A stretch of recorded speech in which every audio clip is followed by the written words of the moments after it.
Kafe toh. Wes mas, segone mau mas. Segone nang kono mas. Assalamualaikum warahmatullahi wabarakatuh. Waalaikumsalam. Selamat pagi Bapak Ibu guru hebat. Pagi.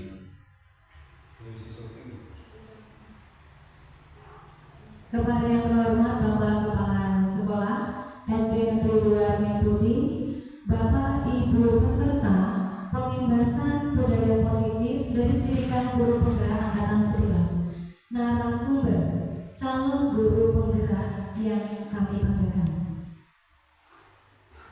Pertama, marilah kita mengucapkan puji syukur kehadirat Allah yang Maha Kuasa atas segala rahmat pada pagi hari ini sehingga kita dapat mengikuti acara pengimbasan budaya positif dari pendidikan guru penggerak angkatan 11 dalam keadaan sehat walafiat.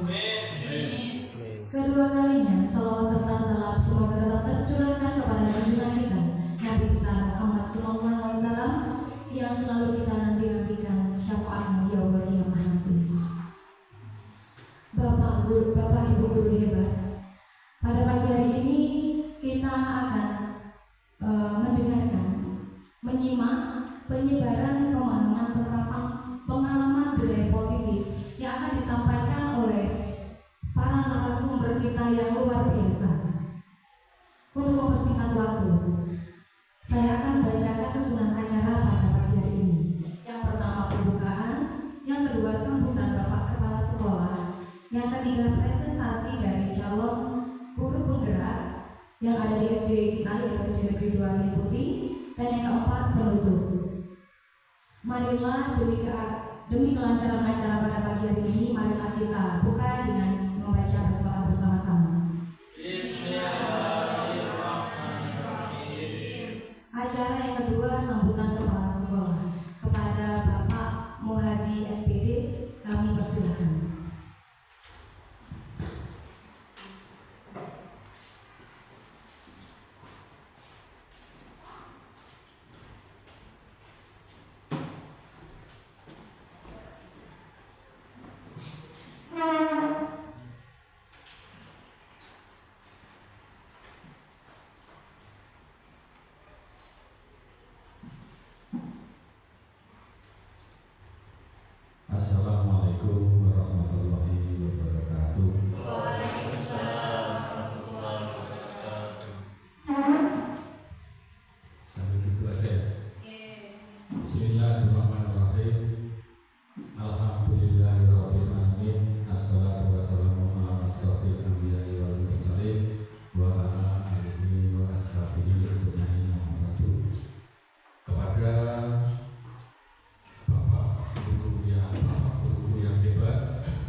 semangat kepada para guru penggerak kita, yaitu salamnya guru penggerak adalah, saya kasih contoh,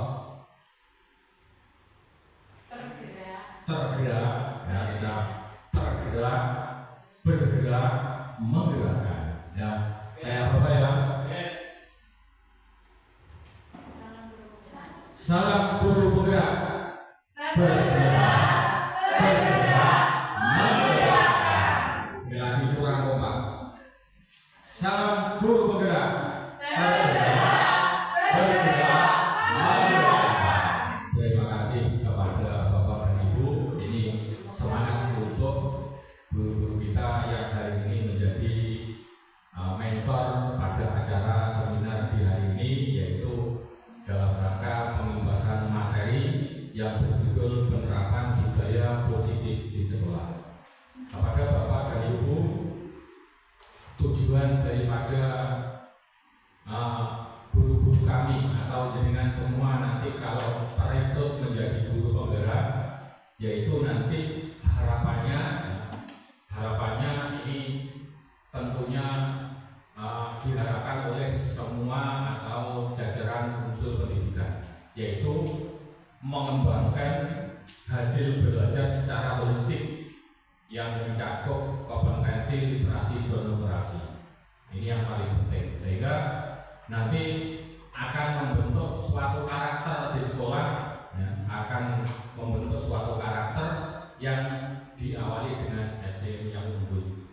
Jadi nanti setelahnya guru penggerak ini digodok atau diuji atau dilatih, harapan saya sebagai kepala sekolah nanti akan menjadi guru yang terdepan, yang bisa menggerakkan, ya, yang tergerak, bisa menggerakkan, juga bisa membuat profil Pancasila, profil pelajar Pancasila. Sehingga tujuan utama itu memang itu, jadi membuat suatu lingkungan sekolah itu menjadi profil pelajar Pancasila. Tentunya kalau kita sudah berbicara Pancasila ini, walaupun kita tidak diajarkan di sini, tetapi mulai dari awal sekolah kita sudah kita pelajari tentang Pancasila, sehingga nilai-nilai yang terkandung dalam Pancasila ini sudah mencakup daripada sumber hukum, ya. Jadi hukum, dari segala sumber hukum itu diambil dari nilai-nilai Pancasila tadi. Kepada Bapak dan Ibu, selamat kepada Bapak dan Ibu yang sedang hari ini melaksanakan seminar.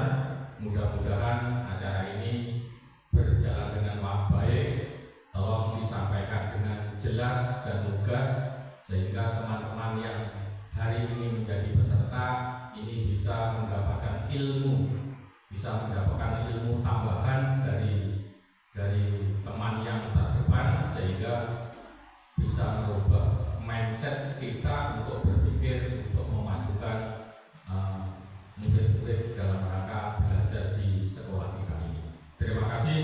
Kurang lebihnya saya mengawali pembukaan ini, mudah-mudahan bisa bermanfaat bagi kita semua, dan kurang lebihnya saya mohon maaf. Saya akhiri. Wassalamualaikum warahmatullahi wabarakatuh.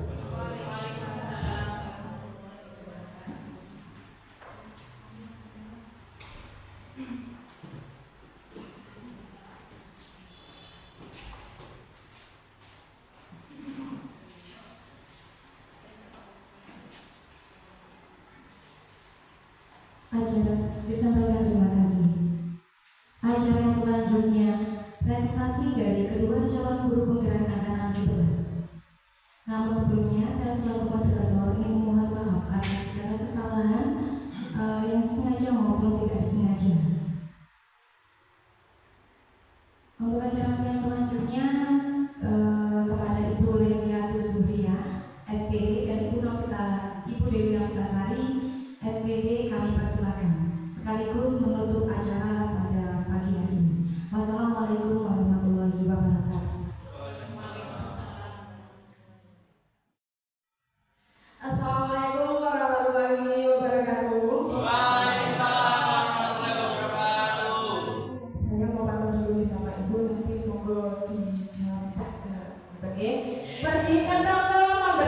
aku? Berapa hadiah sepotong coklat? Saya ucapkan assalamualaikum, semoga presentasi ini bermanfaat. Nomor satu kita semua. Bapak Ibu, di sini saya akan melakukan diseminasi. Bismillah.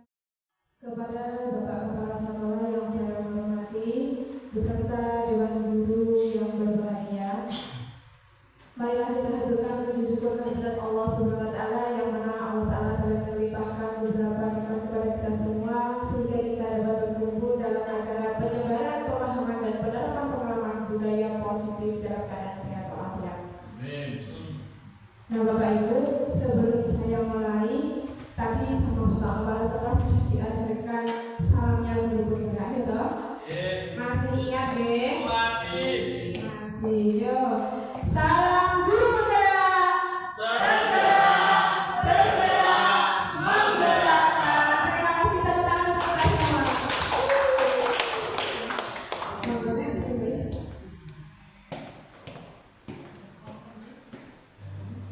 Nah, di sini ada Bapak pembimbing saya, Bapak Masukkan contohnya adalah Bapak Agus Supriyanto, beserta Bapak pengajar praktiknya ada Bapak Nian Disnya Sandi. Budaya positif, apa sih budaya positif itu? Maaf saya bisa di Bapak Ibu, biar tidak perlu di sana. Budaya positif merupakan perwujudan dari nilai-nilai atau keyakinan universal yang ditetapkan di sekolah. Budaya positif dapat mendorong murid untuk mampu berpikir, bertindak, dan mencipta sebagai proses kemerdekaan dirinya sehingga murid mampu mandiri dan bertanggung jawab. Konsep inti budaya positif, di sini saya membahas 7 hal. Yang pertama, perubahan paradigma belajar. Yang kedua, disiplin positif, kebutuhan dasar manusia, motivasi perilaku manusia, posisi kontrol guru, keyakinan kelas dan sehingga restitusi.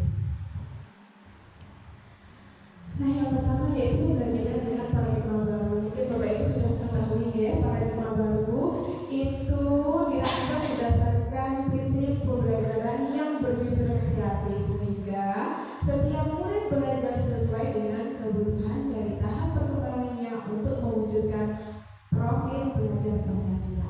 Nah, apa saja sih elemen profil belajar Pancasila? Yang pertama ada beriman bertakwa kepada Tuhan Yang Maha Esa dan beralhamdulillah, mandiri, bernalar kritis, kreatif, bergotong royong, berkebinekaan global. Nah, dari profil belajar Pancasila ini biar kita mudah untuk mengingatnya, marilah kita menyanyi bersama-sama ya Bapak Ibu. Saya minta untuk berdiri biar lebih semangat lagi. Apa ini berdiri? Berdiri. Oh, biar semangat.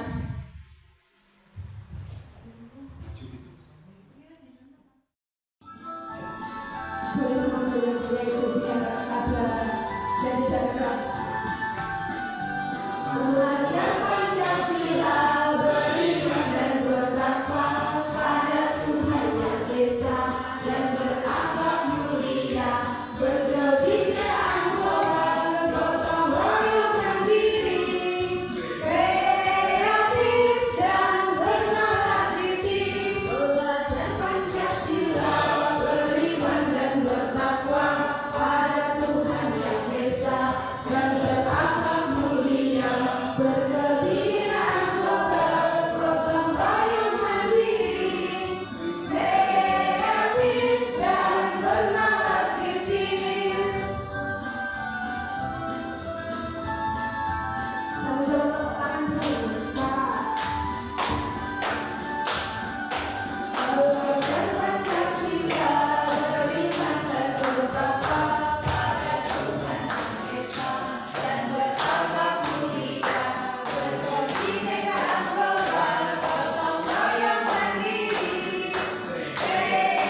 Terima kasih Bapak Ibu dari sini begini.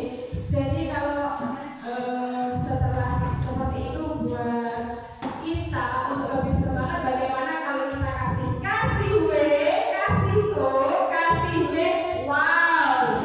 Gimana Bapak Ibu? Bisa ya? Ayo kita mulai biar kita tetap semangat lagi. Tepuk wow, kasih W, kasih O, kasih B, wow. Terima kasih. Mari kita lanjutkan lagi. Selanjutnya, psikiater dari pendidik Dr. William Glasser dalam kontrol teori yang kemudian dari berkembang dan dinamakan choice theory, meluruskan beberapa miskonsepsi tentang makna kontrol. Yang pertama, ilusi guru mengontrol murid. Yang kedua, ilusi bahwa semua penguatan positif, efektif, dan bermanfaat. Ilusi yang ketiga yaitu ilusi bahwa kritik dan membuat rasa bersalah mampu menguatkan karakter. Serta yang keempat adalah ilusi bahwa orang dewasa berhak memaksa. Nah, dari miskonsepsi tadi tentang teori kontrol, yang pertama ilusi guru mengontrol murid, yaitu pada dasarnya kita tidak dapat memaksa murid untuk berbuat sesuatu jikalau murid tersebut memilih untuk tidak melakukannya. Walaupun tampaknya guru sedang mengontrol perilaku murid, hal demikian terjadi karena murid sedang mengizinkan dirinya dikontrol. Ilusi yang kedua yaitu ilusi bahwa semua penguatan posisi efektif dan bermanfaat, yaitu penguatan positif atau bujukan adalah bentuk-bentuk kontrol.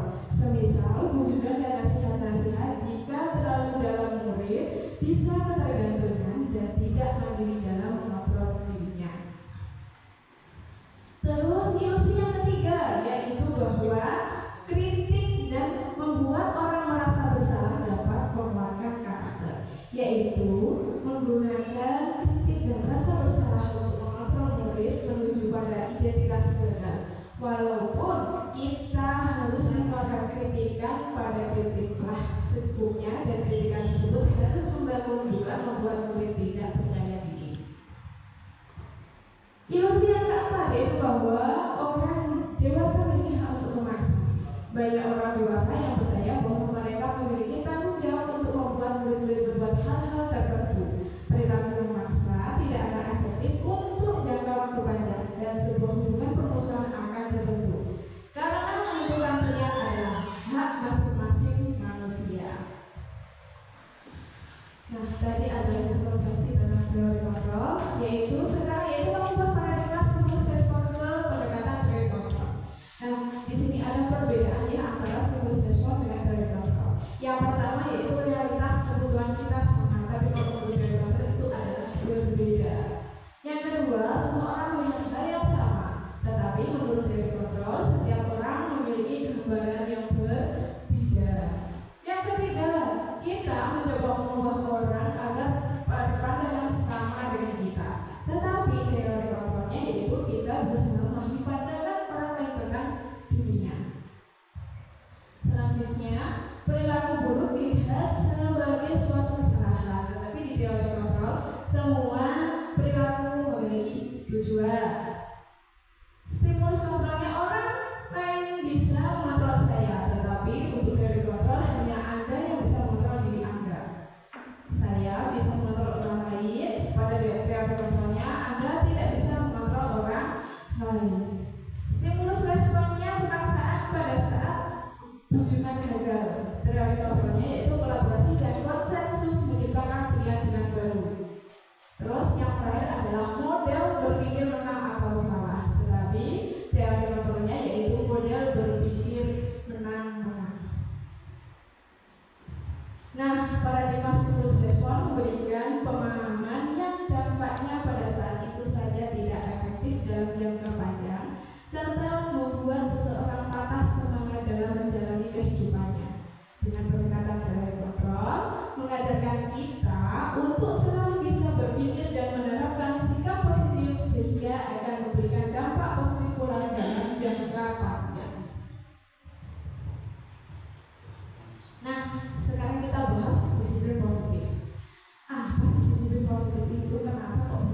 disiplin positif. Disiplin berasal dari kata disiplina yang artinya belajar. Disiplin mengacu pada disiplin diri yang memiliki tanggung jawab terhadap apa yang dilakukannya berdasarkan nilai-nilai yang diyakini.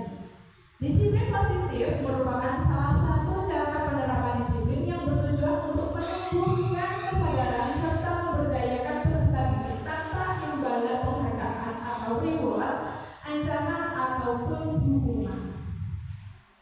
Sebagai pendidik, tujuan kita adalah menciptakan peserta didik yang memiliki disiplin ini sehingga mereka berperilaku mengacu kepada nilai-nilai kebajikan universal dan memiliki motivasi intrinsik dalam perubahan perilaku ke arah yang lebih baik. Lanjut, inilah nilai yang disepakati bersama lepas dari suku, bangsa, agama, bahasa maupun latar belakangnya. Yaitu tadi sudah dijelaskan bahwa proses belajar Pancasila itu ada 6: beriman bertakwa kepada Tuhan Yang Maha Esa dan beragama mulia, mandiri, bernalar kritis, berkebinekaan global, bergotong royong, dan juga kreatif. Nah, sedangkan itu ada kesepakatan lagi yaitu 9 pilar karakter yang disebut dengan Indonesian Heritage Foundation (IHF), yaitu cipta Tuhan dan segenap ciptaannya, kemandirian dan tanggung jawab, kejujuran atau amanah, diplomatis, hormat dan santun, dermawan, suka menolong dan gotong royong, percaya diri, kreatif dan bekerja keras, kepemimpinan dan keadilan, baik dan rendah hati, serta toleransi, kedamaian dan kesatuan. Nah, SBI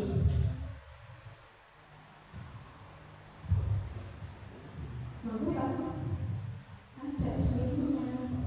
Nah ini Bapak Ibu, 1 tahun itu 12 bulan. 1 tahun punya 1 tahun adalah 12 bulan. Nah, kalau bulan Januari pergi ke Singapura, bulan Februari pergi ke Denmark, maka bulan Maret pergi ke Singapura. Masa Singapura kedua? Tadi yang pertama sudah Singapura. Kedua pergi ke Denmark. Masa ketiga? Bulan ketiga, bulan Maretnya pergi ke Singapura lagi. Ya udah bisa. Ya, mungkin ada yang bisa. Itali. Ke Itali. Kata Pak Sus ke Itali. Kenapa Pak suka ke Itali? Oh lihat bola. Oh iya, bola. Pak Sus itu masih tahu bola. Serta pemain bola, oke. Terus ada yang lain? Israel. Oh, ke Tiongkok. Benar apa salah kira-kira ke Tiongkok? Benar. Kenapa? Kok bulan Maret pergi ke Tiongkok? Karena jawabannya benar ya. Bulan Maret pergi ke Tiongkok. Kenapa? Karena ya punya setahun 12 bulan. Kayaknya Pak Agung masih bingung. Coba tanya ke boleh ya. Kenapa? Kok benar bulan 3 itu ke Tiongkok? Katanya Pak jalannya cukupnya ke Tiongkok. Jadi Pak Abid paham? Paham? Bulan Maret itu adalah bulan ketiga. Oke, 3 T awal. Oke, berarti bulan Maret pergi ke, jadi kita perginya ke arah yang berhubungan dengan negara atau kota yang berhubungan dengan huruf awalnya T. Gitu. Ke Tiongkok. Kalau bulan 1 dan bulan Januari adalah bulan ke-1, perginya ke Singapura karena satunya S-nya adalah Singapura. Bisa diganti juga ke negara yang lain. Nah, maka bulan ketiga, bulan Maret pergi ke Tiongkok. Singapura boleh, T juga ya. Kalau bulan April pergi ke mana Bapak Ibu? Amerika. Ecuador. Israel mau ceritanya, harapin Oh, mau ke Israel katanya dulu. sebenarnya Oh, mau iya. dari Israel. Oke Pak, Bapak Mas baru masuk. Kalau punya 1 tahun sama dengan 12 bulan. Bulan April ke-4. Jadi kira-kira mau kemana? Yes, ini Bapak.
manusia adalah segala sesuatu yang kita lakukan untuk mendapatkan apa yang kita inginkan. Seluruh tindakan yang kita lakukan memiliki tujuan tertentu dan semua usaha terbaik yang kita lakukan dalam rangka agar kebutuhan dasar kita terpenuhi dengan baik.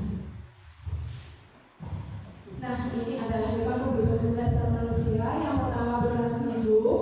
Bertahan hidup itu contohnya adalah makanan, pakaian, tempat tinggal, keamanan, dan kesehatan. Terus yang kedua, kasih sayang dan rasa diterima. Contohnya rasa diterima dipedulikan, berbagi, kerjasama, dan menjadi bagian dalam kelompok. Yang ketiga adalah penguasaan. Contohnya harga diri, keinginan untuk dianggap pemimpin, berprestasi diakui dan didengarkan. Terus yang keempat, kebebasan, yaitu mandiri, memiliki pilihan, mencoba hal baru, dan mampu mengendalikan arah dirinya. Nah, yang kelima yaitu kesenangan. Contohnya yaitu bermain, humor, antusias, dan tertawa. Nah, di sini ada sebuah kasus. Bu Rini adalah seorang guru kelas 6 di SD Tanjung Permai. Beliau sedang bingung menghadapi perilaku salah satu murid di kelas bernama Denny. Beberapa anak telah datang dan sering mengeluhkan karena Denny meminta bekal mereka dengan paksa. Jika Anda menghadapi situasi seperti yang dialami Ibu ini, apakah yang Anda lakukan? Kira-kira apa alasan Denny melakukannya? Ibu.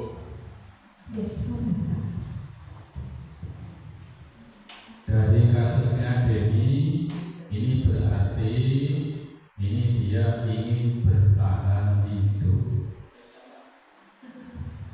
Kenapa, Mbak? Kok Denny di sini menurut Bapak bertahan hidup? Karena dari kasusnya kan kekurangan bekal untuk sama-sama di sekolah. Denny tidak membawa bekal sehingga dia meminta dengan paksa kepada teman-temannya, sedangkan orang tuanya tidak mampu untuk menyediakannya. Nah, kenapa dilakukan oleh Denny? Karena dia pengen bertahan hidup. Terima kasih Bapak atas responnya. Monggo Pak Agung. Di sini ada 5 jawaban kemungkinan dari kasus Denny.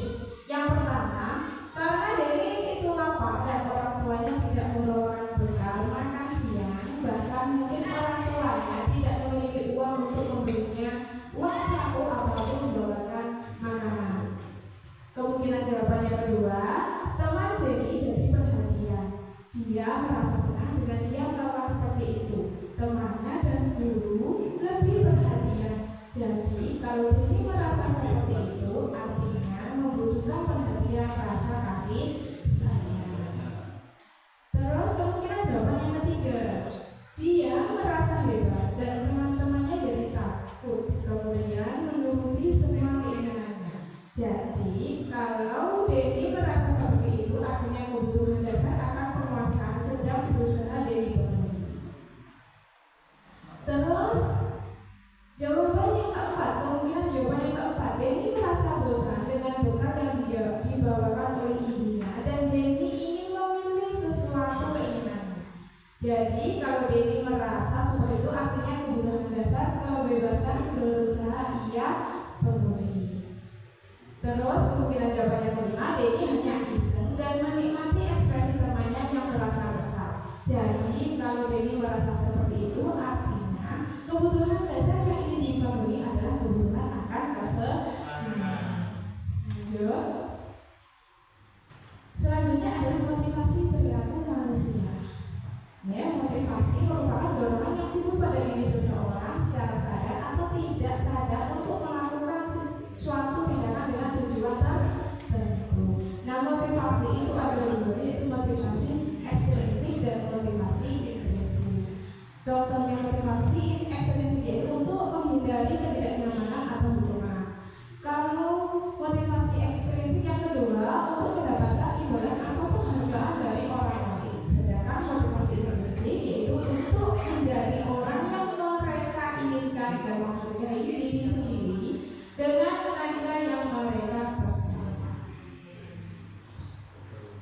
Nah, ada 3 hukuman, konsekuensi, dan resolusi. Kalau hukuman tidak terencana, tiba-tiba murid tidak tahu apa yang terjadi serta dilibatkan, bersifat satu arah, berupa hukuman fisik atau psikis. Kalau konsekuensi terencana dan atau disepakati, murid tetap dibuat tidak nyaman. Sikap guru selalu memonitor murid. Sedangkan restitusi yaitu proses menciptakan kondisi bagi murid untuk memperbaiki kesalahan serta proses kolaboratif yang mengajarkan murid untuk mencari solusinya sendiri. Nah, di sini ada beberapa tindakan guru. Jangan bisa pilih jawabannya hukuman atau konsekuensi. Yang pertama, kehilangan 10 menit jam istirahat untuk mengerjakan tugas karena terlambat datang dan tertinggal pelajaran. Ini menurut Bapak Ibu hukuman atau konsekuensi? Konsekuensi. Monggo jawabannya. Benar. Jawabannya adalah konsekuensi. Pertanyaan yang kedua, lari mengelilingi lapangan basket 2 kali karena terlambat berdiri di sekolah menurut Bapak Ibu. Konsekuensi bagaimana? Hukuman. Benar.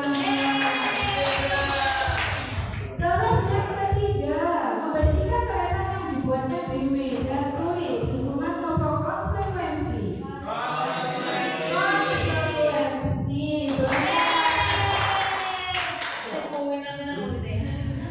Muridnya pinter-pinter. Terus yang ketiga, yang selanjutnya murid diminta untuk push up 15 kali karena tidak menggunakan masker ke sekolah. Hukuman atau konsekuensi? Hukuman.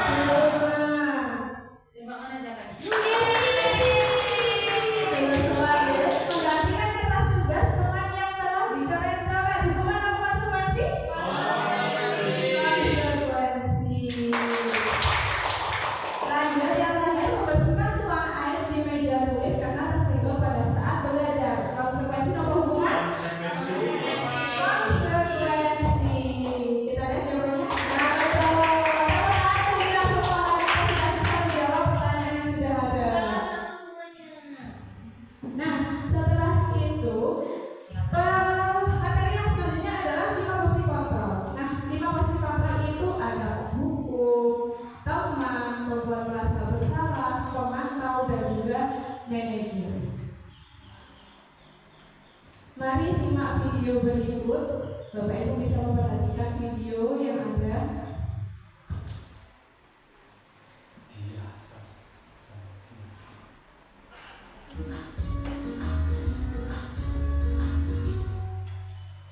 Salam bahagia Ibu dan Bapak Guru hebat.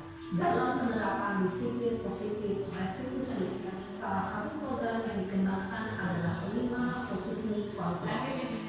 5 posisi kontrol dalam restitusi adalah proses perjalanan seorang anak agar dapat mengenali dirinya. Pada video kali ini, kita akan membahas tentang 5 posisi kontrol yang dikembangkan oleh Diane Dawson dan contoh penerapannya.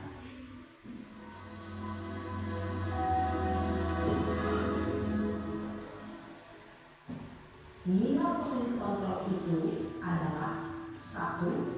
Posisi penghukum, 2. Posisi pembuat merasa bersalah, 3. Posisi tenang, 4. Posisi pemantau atau monitor, dan 5. Posisi manajer. Untuk lebih memahami kelima posisi tersebut, mari kita saksikan kasus Naren yang terlambat hadir 20 menit di sekolah dan melihat bagaimana kelima posisi kontrol dalam menghadapi masalah tersebut.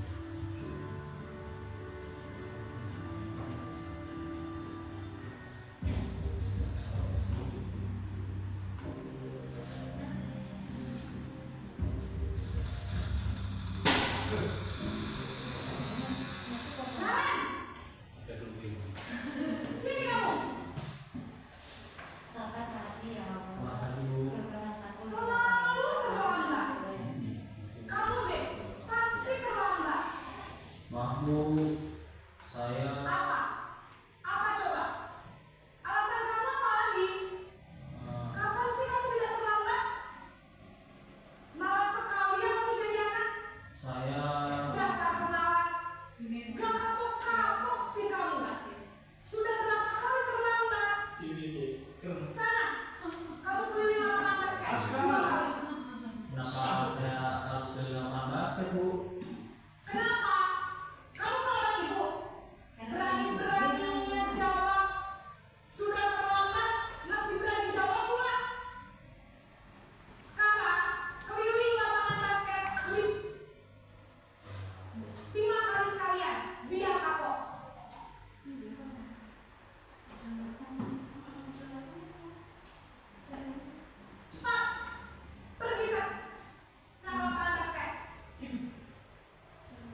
bisa berupa fisik maupun psikis.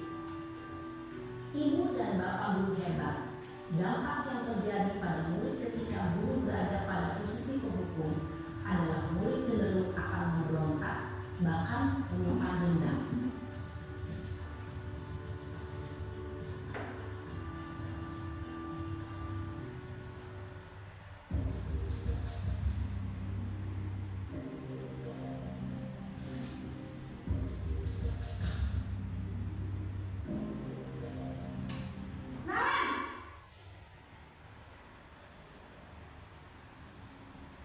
Selamat pagi, Bu.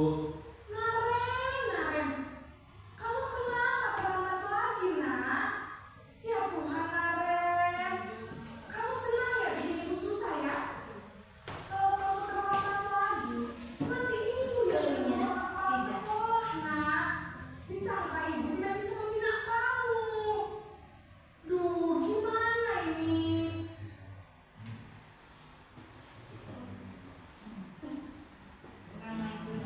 Maaf, Bu. Duh, Gusti Naren, kamu suka ya kalau ibu tegur bapak kepala sekolah? Terus, sekarang ibu harus tulis apa ini di buku absen? Ini kamu sudah sering terlambat loh. Oh, ibu harus apa coba? Maaf, Bu. Bu, maaf.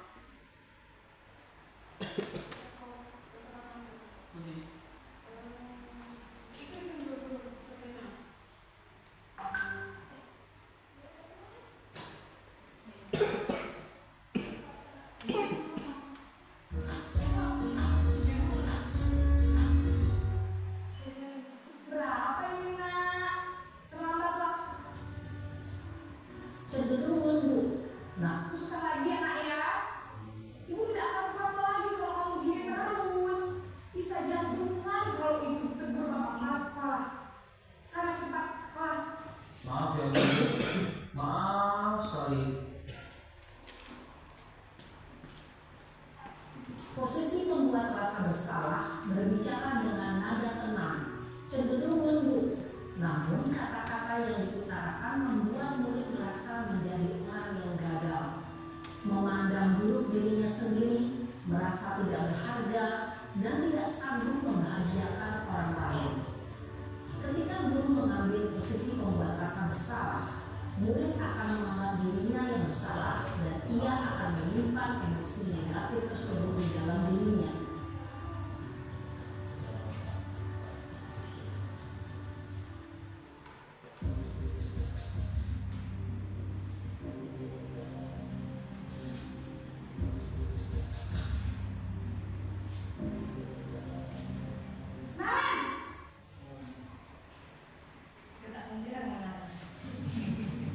Makasih, Bu. Wah, sudah jam berapa ini, nak? Terlambat lagi ya, sayang. Iya, Bu. Habis. Tuh, saya lupa bangunkan saya, Bu. Kamu malah menyalahkan ibu kamu. Kamu kan anak yang paling kencang. Kok terlambat sih? Iya, Bu. Saya memang malah bangun tadi. Jadi, biarpun saya kencang, tetap gak kekenjar, Bu. Ya sudah sana, nanti lain kali larinya lebih kencang lagi ya. Biar gak terlambat lagi. Bikin seneng ibu demi ibu. Bisa kan? Bisa lah, Bu. Ya sudah sana masuk kelas. Ibu beresin urusan absen kamu. Kamu ini ada-ada saja. Dalam posisi teman, guru berbicara dengan nada suara ramah, akrab, cenderung bersenda gurau untuk menjaga suasana tetap santai. Murid akan merasa senang, aman, dan akrab dengan guru. Identitas yang tercipta adalah identitas sukses atau berhasil. Namun, perlu diingat bahwa ada juga sebuah kebersamaan, maka ada satu ketergantungan dari murid kepada guru. Di sini, guru absennya, sehingga di lain waktu, murid bisa berbicara, namun hanya kepada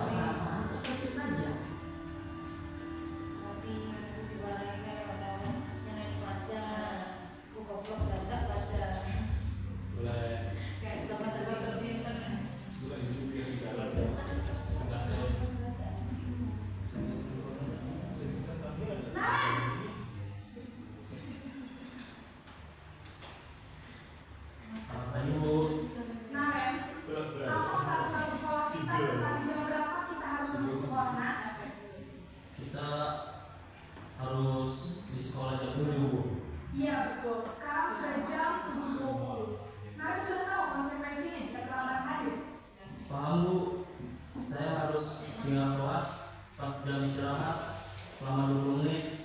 Ya benar, konsekuensinya demikian. Jadi nanti jam 9.30 pas istirahat, kamu harus tinggal di kelas, kerjakan tugas tambahan untuk ketertinggalan kamu, ya? Baik Bu. Posisi pemantau mengandalkan penghitungan atau data untuk mengontrol murid. Guru mengarahkan murid berdasarkan peraturan dan konsekuensi. Seorang pemantau menunjukkan bahasa tubuh dan ekspresi wajah yang datar dan cenderung formal.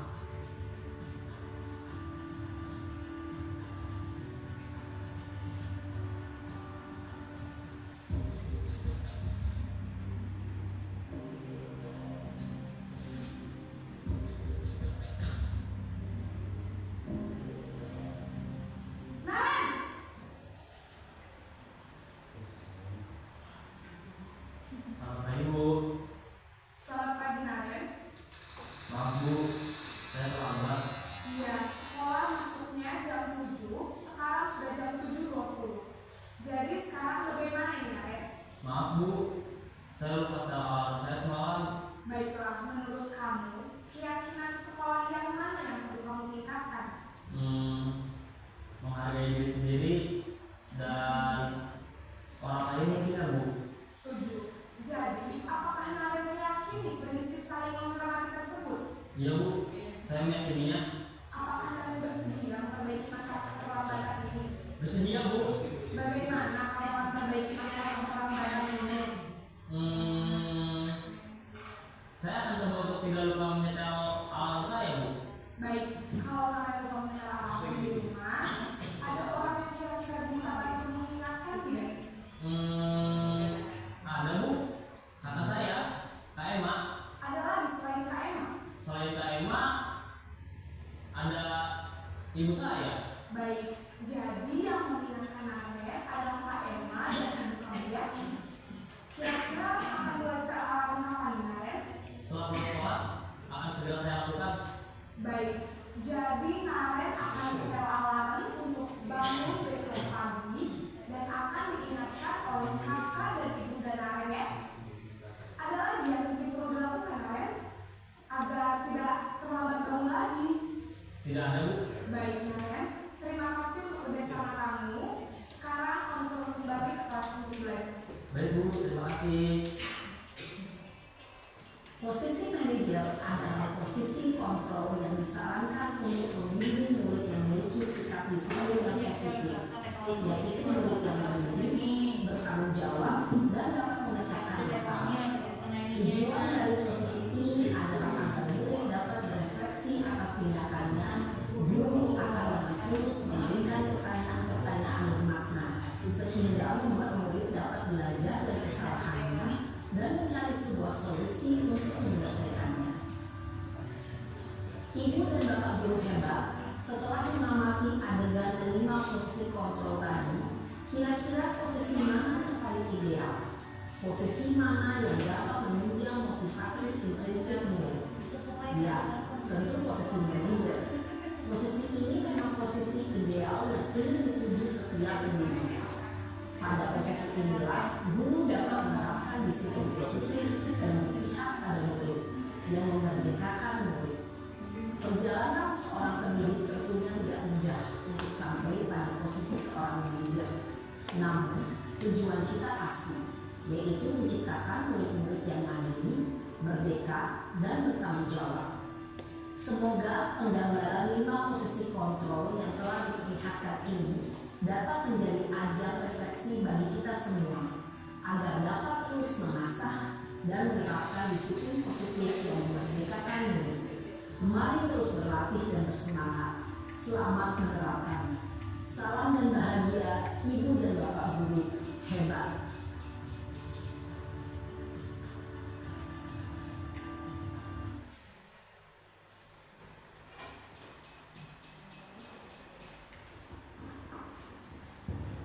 Baik Bapak Ibu, di situ tadi adalah video penjelasan tentang 5 posisi kontrol. Nah, Bapak Ibu, mungkin dari penjelasan tersebut, penjelasan pada video tadi, Bapak Ibu guru kepengen menjadi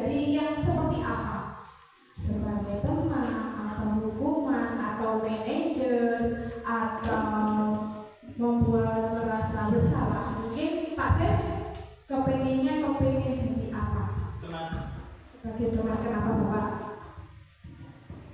Dengan profesi sebagai teman, kita akan lebih dekat dan dekat dengan anak dan akan lebih bisa menggali keterangan dari anak tentang hal-hal yang sedang dialami oleh anak secara sosial, secara ekonomi maupun dari sudut yang lainnya. Dan murid atau anak akan lebih mau untuk mengatakan sesuatu atau data-data yang kita butuhkan atau informasi yang kita butuhkan dari kemudian.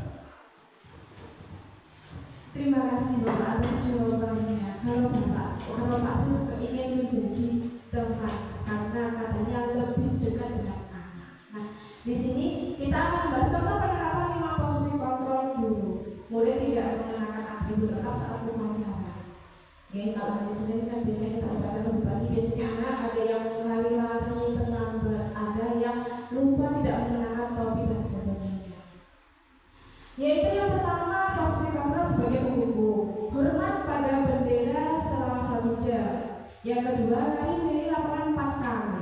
Mungkin ada yang punya contoh lain selain dari 2 kata ini. Mungkin Pak Agung kalau sebagai penghubung mungkin punya contoh lain.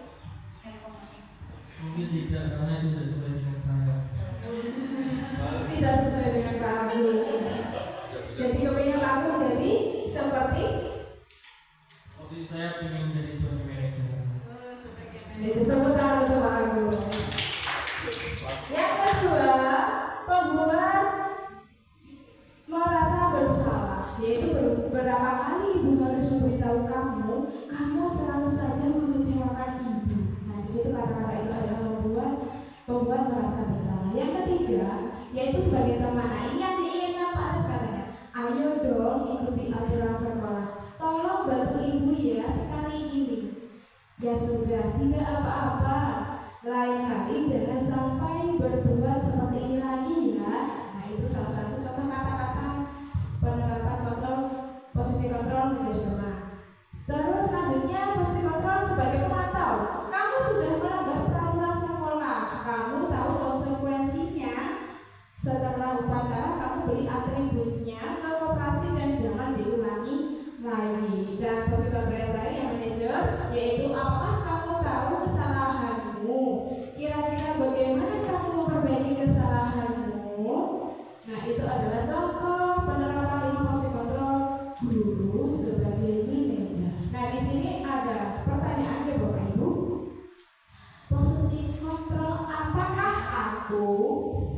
Yang pertama, saya kecewa sekali dengan kamu. Nah, itu adalah posisi kontrol apa? Bapak Ibu, mungkin ada yang mau jawab? Saya kecewa sekali dengan kamu. Ada yang mau menjawab, Bapak Ibu? Oh, Pak Takul, monggo.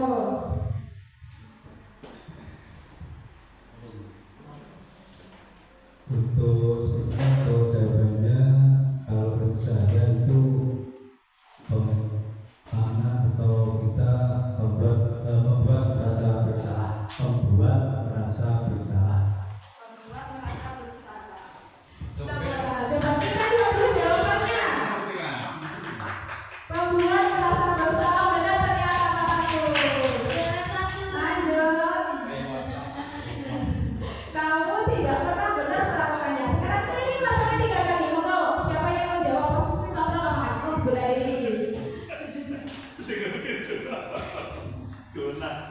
Oke, terima kasih Bu Vita.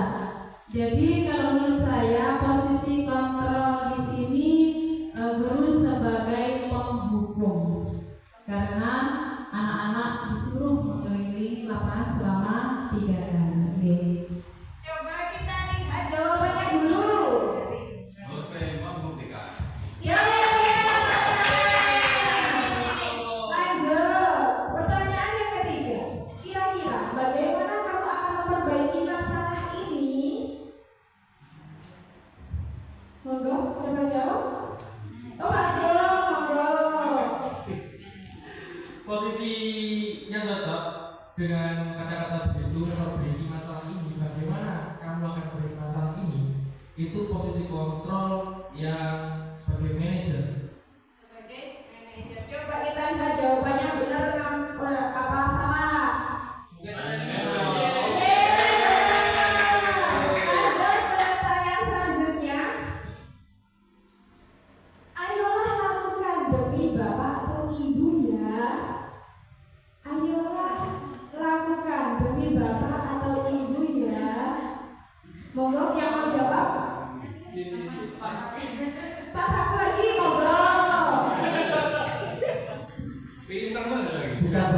jawabannya.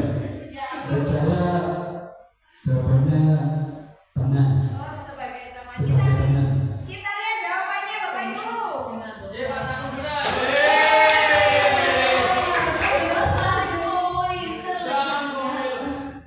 Dapat momen katanya Pak Agus. Kalau terlambat 15 menit, apakah sudah mengerti konsekuensi yang dilakukan bila terlambat? Oh, mulailah. Boleh tadi boleh sekarang boleh lagi.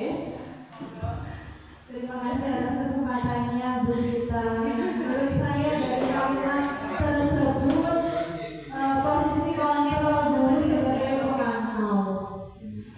Terima kasih boleh lagi. Kita lihat jawabannya kata boleh sebagai pemantau. Wah, betul.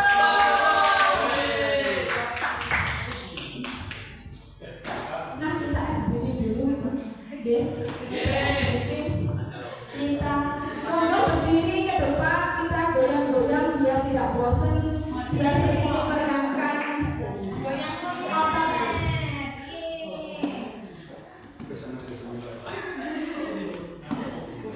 Ke depan Bapak Ibu, monggo ke depan Bapak Ibu. Iyalah,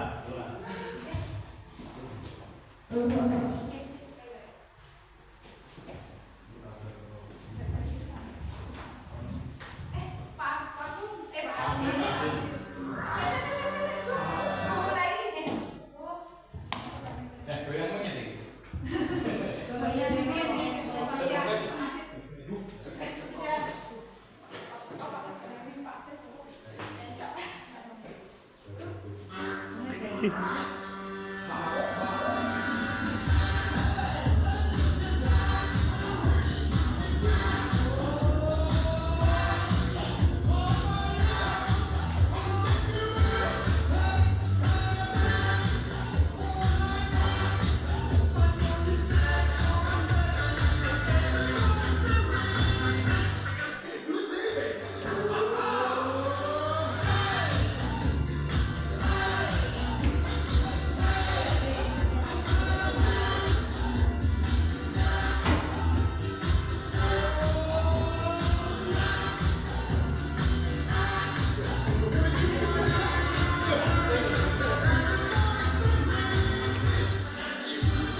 kelas, tapi biar semangatnya membara, mari kita kasih tepuk wow, kasih W, kasih O, kasih W, wow.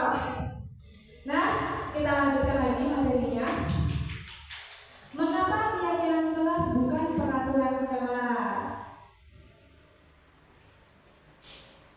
Nah, ini keyakinan kelas saya, ini keyakinan kelas Asam. Pembentukan keyakinan kelas yaitu diantaranya ciri-cirinya yaitu keyakinan kelas bersifat lebih abstrak daripada peraturan yang lebih rinci dan konkret. Yang kedua, keyakinan kelas berupa pertanyaan-pertanyaan universal. Yang ketiga, pernyataan keyakinan kelas senantiasa dibuat dalam bentuk positif. Yang keempat, keyakinan kelas selanjutnya tidak terlalu banyak sehingga mudah diingat dan dipahami oleh semua warga kelas. Keyakinan kelas sebaiknya sesuatu yang dapat diterapkan di lingkungan tersebut. Semua warga kelas hendaknya ikut berkontribusi dalam pembuatan keyakinan kelas lewat kegiatan curah pendapat. Dan terakhir adalah bersedia meninjau kembali keyakinan kelas dari waktu ke waktu.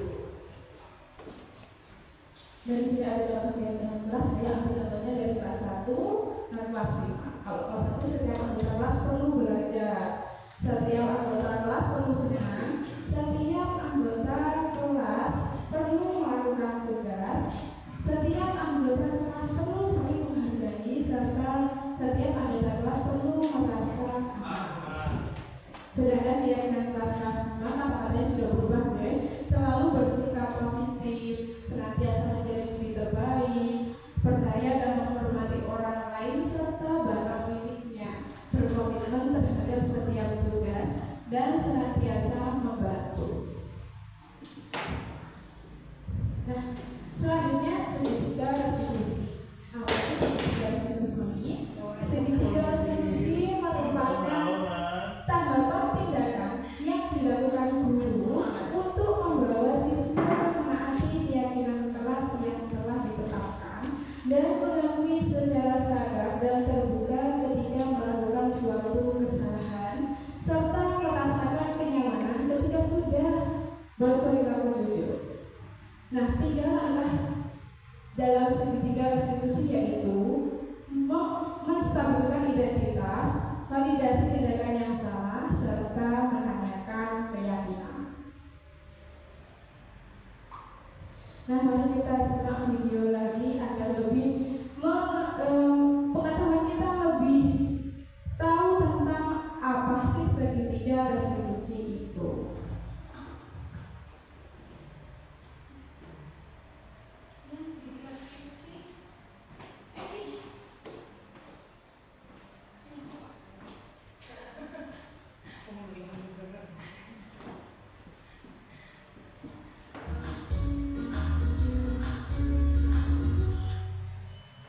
Salam dan bahagia Ibu dan Bapak guru hebat. Pada video kali ini kita akan membahas tentang salah satu program disiplin positif yang diterapkan di lingkungan sekolah yang dikenal dengan nama restitusi.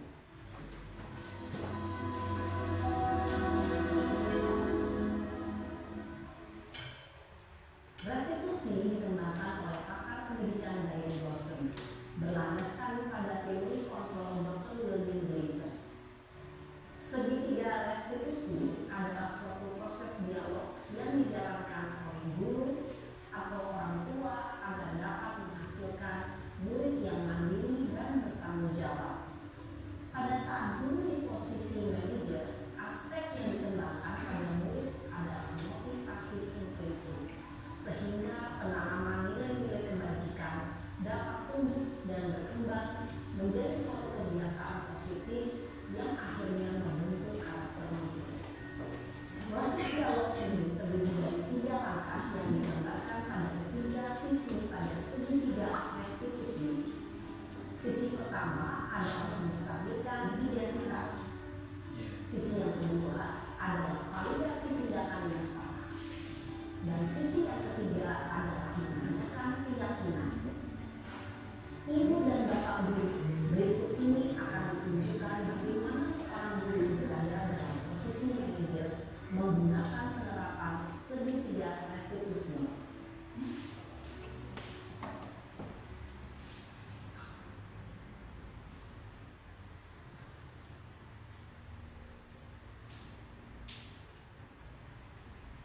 Siang sana. Siang Pak. Sudah lama nggak di sana? Kenapa hari ini ada di sini? Kesel Pak, kesel banget. Masa aku dikatain tukang fitnah Pak? Ya aku marah lah. Aku balik katain mereka di depan kelas. Kesel banget. Oh begitu. Ya pasti kamu marah dan kesal. Bapak juga akan marah apabila ada yang menuduh Bapak seperti itu. Kemudian pada saat itu kamu mau melakukan apa? Ya saya langsung ngatain mereka lah Pak. Kesel banget. Saya bentak-bentak dia depan teman-teman lain. Oh begitu. Pasti kamu melakukan seperti itu karena suatu alasan tertentu kan? Iyalah, masa saya diam saja Pak? Ya saya bela diri lah. Masa saya dituduh tukang fitnah? Ya wajar lah. Mempertahankan harga diri itu sesuatu yang penting buat kamu. Untung kamu tidak bertindak lebih kata lagi, hanya membentak-bentak. Iya Pak. Untung saya masih bersabar dan hanya membentak saja. Sudah gemes padahal, saya pasti bela diri lah. Ya pasti ya. Tapi kamu memilih untuk tetap bertahan dan bersabar. Kamu memilih untuk tidak berbuat lebih parah lagi kan? Iya. Nah, sekarang coba kita lihat lagi. Tindakan kamu yang bentak-bentak PK di kelas. Tindakan kamu itu kira-kira sesuai dengan keyakinan kelas atau prinsip kamu tidak? Enggak lah Pak. Capek Pak jadi cemas. Jadi keyakinan atau prinsip mana yang perlu sesuai dengan keinginan kamu? Ya, saya sebenarnya sangat menghargai orang lain. Mungkin saat itu saya menjadi emosi. Jadi tidak menentukan sikap itu. Kamu meyakini tidak? Menghargai orang lain itu penting buat kamu. Yakin lah Pak. Iya, setuju. Kita harus saling menghargai. Namun ada juga keyakinan yang kita sepakati yang perlu kita jalankan apabila kita sedang marah kan? Ya saya bisa lebih proaktif. Mulai dengan diri sendiri. Saya bisa jadi lebih sabar, mengambil kebijakan untuk berpikir mau apa selanjutnya. Kira-kira kamu bersedia memperbaiki masalah ini tidak? Sedia Pak. Kalau kamu memperbaiki masalah ini, kamu akan menjadi orang seperti apa? Saya akan menjadi orang yang bertanggung jawab kali ya Pak. Dan senantiasa proaktif. Iya, menurut kamu bagaimana rasanya menjadi orang seperti itu? Ya nyaman lah. Bangga bisa bersabar dan menahan diri. Baiklah kalau begitu. Yuk kita pikirkan bagaimana memperbaiki masalah ini.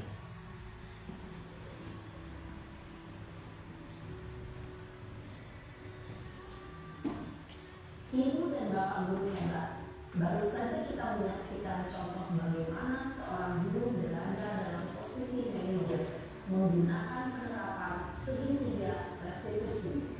Mari kita bahas satu persatu. Pada sisi pertama, menstabilkan identitas berdasarkan pada prinsip bahwa membuat kesalahan adalah bagian dari proses pembelajaran. Sisi pertama dari segitiga ini berperan menggeser identitas murid dari identitas gagal ke identitas sukses. Murid yang sedang bertingkah laku yang tidak pantas atau menarik diri saat itu sedang mengalami identitas gagal. Bila kita mengkritiknya, maka posisinya tidak akan berubah. Kita bisa mengajukan pernyataan-pernyataan ini. 1. Membuat kesalahan sesuatu yang wajar. 2. Manusia tidak ada yang sempurna. 3. Kita bisa memperbaiki masalah ini. 4. Saya tidak menanyakan kesalahannya. Saya lebih fokus bagaimana memperbaiki masalah ini. 5. Apakah saat ini kamu telah menjadi orang yang baik untuk dirimu sendiri? Pada sisi kedua, validasi tindakan yang salah berlandaskan pada prinsip bahwa setiap perilaku berupaya memenuhi suatu kebutuhan tertentu. Guru yang telah memahami teori kontrol akan bergeser dari pemikiran stimulus respon menjadi proaktif dan mencoba untuk mengenali tujuan dari perilaku murid, mengenali dan mengakui kebutuhan murid ini dapat memperbaiki hubungan dengan murid tersebut. Pernyataan atau pertanyaan bisa disampaikan sehingga dapat mengembalikan diri pada posisi positif. 1. Kamu bisa saja bertindak lebih gegabah lagi dari ini. 2. Kamu bukan melakukannya tanpa suatu alasan tertentu. 3. Kamu melakukannya karena mempertahankan sesuatu yang penting bagimu. 4. Mungkin kamu bisa mempelajari suatu perilaku baru yang lebih efektif. Bersediakah kamu mempelajarinya? Selanjutnya, kita akan simak sisi terakhir, yaitu menanyakan keyakinan. Teori kontrol menyatakan bahwa pada dasarnya kita termotivasi secara intrinsik. Pada saat perilaku yang salah telah divalidasi dan identitas sukses telah stabil, maka murid telah siap menaikkan keyakinan-keyakinannya dengan tindakannya yang salah dan pemikirannya telah bergeser ingin menjadi orang yang dituju. Pertanyaan-pertanyaan ini dapat menaikkan keyakinan-keyakinan yang aneh murid. 1. Sebagai keluarga atau kelas, apa yang kita yakini? 2. Nilai-nilai apa yang telah kita sepakati? 3. Seperti apa gambaran sebuah kelas yang ideal bagi kami? 4. Kamu ingin menjadi orang seperti apa?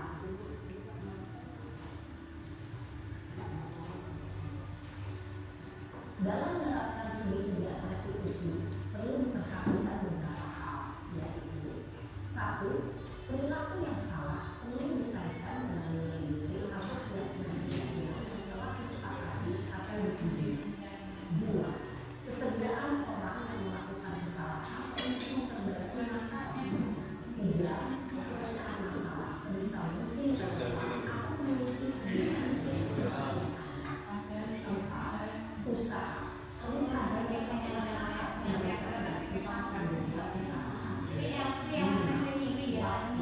Perlu dihasilkan waktu dari membuat kesalahan. 6. Juga usaha dengan memahami seluruh penerapan segitiga restitusi diharapkan diri dapat menerapkan posisinya sebagai pekerja dengan mengajukan pertanyaan-pertanyaan bermakna yang dapat membuat murid menjadi lebih percaya diri, bertanggung jawab, dan mandiri. Nah, ibu bapak guru perlu tidak mengikuti ketiga tahapan dari segitiga restitusi bergantung pada nilai-nilainya suatu permasalahan. Misalnya, bila permasalahan tersebut benar, maka tidak perlu dijalankan secara berlebihan, bahkan bisa semudah mengatakan apa keyakinan yang kita sepakati. Dengan menjalankan segitiga restitusi, dengan mengajukan pertanyaan-pertanyaan bermakna, diharapkan dapat menjadi kuat secara pribadi, dapat membuka wawasan murid agar dapat menyelesaikan permasalahan tersebut, semakin percaya diri, mandiri, dan merdeka. Salam dan bahagia, Ibu Bapak Guru hebat.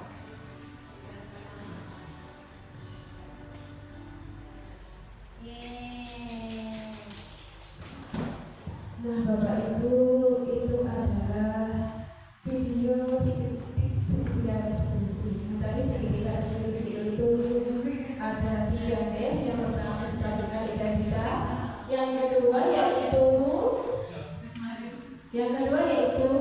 validasi identitas yang salah, yang ketiga menanyakan keyakinan. Yang pertama statusnya identitas, yaitu berbuat salah itu aja. Tidak ada manusia yang sempurna. Bapak atau Ibu juga pernah melakukan kesalahan seperti itu. Bapak Ibu tidak tertarik mencari siapa yang salah, tapi Bapak Ibu ingin mencari solusi dari permasalahan ini. Kamu berhak merasa begitu. Segitiga restitusi yang kedua yaitu validasi tindakan yang salah. Kamu pasti punya alasan mengapa kamu melakukan hal itu. Padahal kamu bisa melakukan yang lebih buruk dari ini, ya. Kamu patut bangga pada dirimu sendiri karena kamu telah memiliki sesuatu yang penting buat. Yang terakhir menanyakan keyakinan. Apa keyakinan kelas? Nilai-nilai apa yang kita sepakati? Seperti apa